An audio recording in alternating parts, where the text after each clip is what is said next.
রাজ্য বিজ্ঞান এবং প্রযুক্তি পরিষদের উদ্যোগে আজ দেখা গেছে যে বেশ কিছু অনুষ্ঠানের আয়োজন করা হয়েছিল।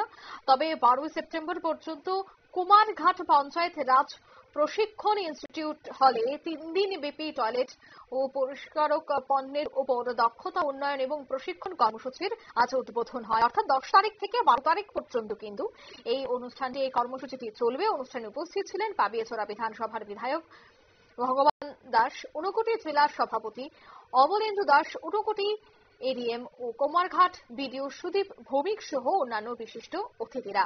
এদিনের এই অনুষ্ঠান থেকে কি বলছেন বিধায়ক ভগবান চন্দ্র দাস শোনাবো।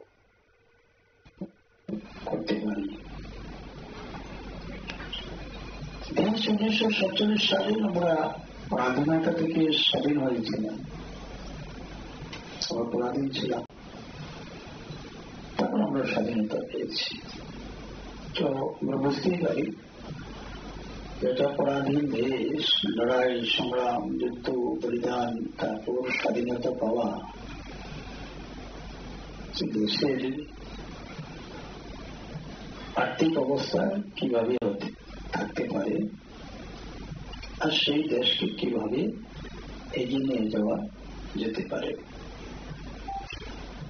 তো জাতির জনক মহাত্মা গান্ধী, সবাই আমরা নাম শুনেছি, সবাই আমরা ওনাকে জানি। ওনার যে সোচ, ওনার যে চিন্তাধারা সেই সময় কি ধরনের ছিল, আজকের এই সময়ে আমি ওনাকে শ্রদ্ধা জানাচ্ছি। আগামী 2 অক্টোবর ওনার জন্মদিন, গান্ধী জয়ন্তী।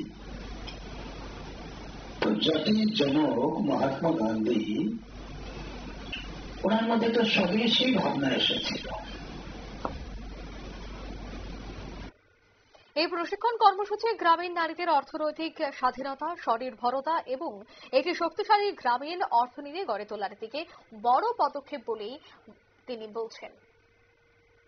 এই মুহূর্তের সংবাদ এ পর্যন্ত। আমাদের পরবর্তী নিউজ এবং আপডেট দেখার জন্য অবশ্যই চোখ রাখবেন শুধুমাত্র নিউজ ভ্যানগার্ডের পর্দায়। ধন্যবাদ।